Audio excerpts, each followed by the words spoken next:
मैं फरहान और आप देख रहे हैं Indian media book.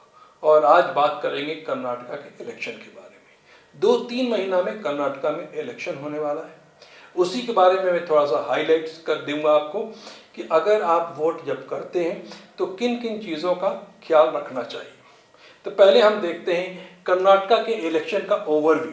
Okay, Karnataka के पॉपुलेशन के बारे में एक नज़र डालेंगे तो आप देखेंगे 6.41 करोड़ वहाँ का पॉपुलेशन है। अगर वोटर्स के बारे में देखेंगे तो आप 5.07 करोड़ जो वोटर्स हैं, लेकिन जो वोटर टर्न आउट होता है वो सिर्फ होता है 3.68। यहाँ पे थोड़ा सा सोचने की बात है कि ये जो आप देख रहे हैं 3.68, अगर इसके नंबर्स को आप बढ़ाते हैं और ज़्यादा से ज़्यादा वोट करते हैं तो इसका फ़ायदा ये होता है कि जो अच्छे कैंडिडेट होते हैं, नॉन करप्ट कैंडिडेट होते हैं, उसको आप सबको सेलेक्ट करने में आसानी होती है।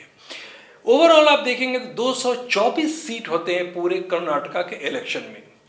एंग्लो इंडियन के लिए एक सीट को रिजर्व करके रखा गया है और एससी का रिजर्व किया है 36 सीट और 15 सीट हैं जो कि एसटी के लिए रिजर्व करके रखा गया है। ये ओवरऑल है कि कर्नाटका में जो सीटों का बंटवारा होता है ये कास्ट के ऊपर होता है। कर्नाटका असेंबली इलेक्शन का जो वोट है और वोट का जो शेयर है हम उस पर बात करेंगे। हम 3 इलेक्शन के बारे में बात करेंगे। अगर आप देखेंगे 2008 का जो इलेक्शन हुआ था वहाँ पे कांग्रेस के 34% मिलता है और 80 सीट मिलता है। वहीं पे बीजेपी को 35 मिलता है और नंबर ऑफ सीट जो है वो 110 मिलते हैं। जनता दल को 19% 28 सीट है और अदर्स का 10% है 6 सीट है। उसी तरह आप देखें 2013 में कांग्रेस को मिलता है 37% और 112 सीट।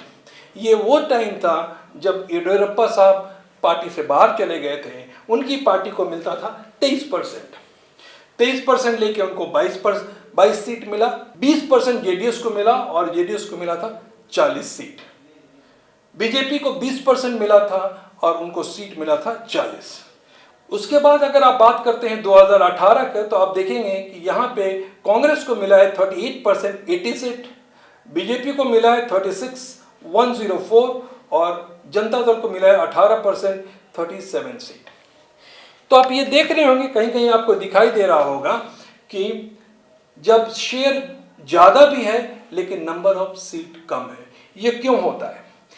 जब आदमी एक तरफा वोट करता है और कहीं कहीं किसी कैंडिडेट को बहुत ज़्यादा नंबर से जिताता है 80,000 से 40,000 वोट से, तो ओवरऑल उस पार्टी का शेयर तो बढ़ जाता है लेकिन नंबर ऑफ सीट कम ही रहते हैं।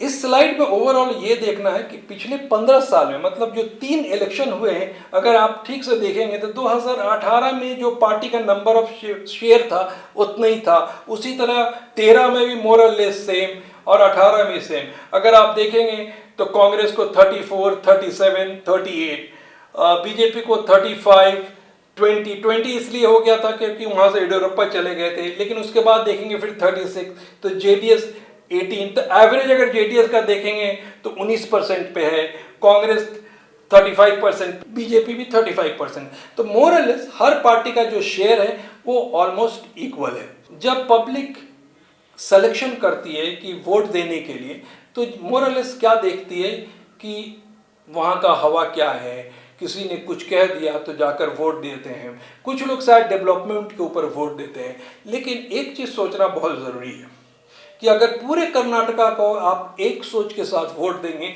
तो कहीं ना कहीं आप जिसको जिताना चाहते हैं उसको नहीं जिता पाएंगे। क्योंकि हर एरिया में, हर एमएलए के एरिया में अगर आप देखेंगे तो पॉपुलेशन अलग टाइप का होता है, क्योंकि डिवाइड इस तरह होता है।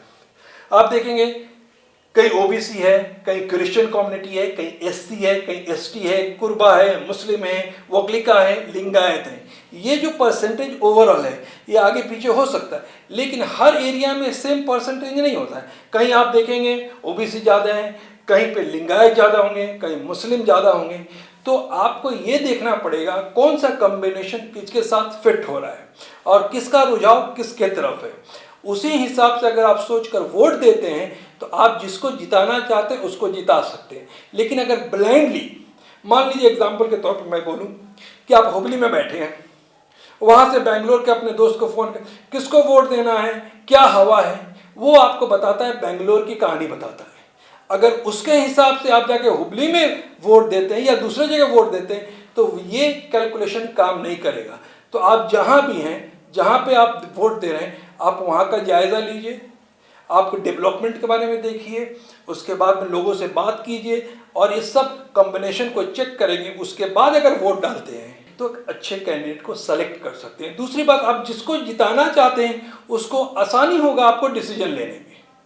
तो मेरी ये रिक्वेस्ट है कि ज़्यादा से ज़्यादा वोट करें, वोट का परसेंटेज कभी भी कम नहीं होना चाहिए। और दूसरी बात, सोच समझ के कि आपके एरिया में कौन किसके साथ जा रहा है, अगर उस तरह से डिसीजन लेंगे तो डेफिनेटली एक अच्छे कैंडिडेट को सेलेक्ट कर सकते हैं। Thank you so much watching Indian media.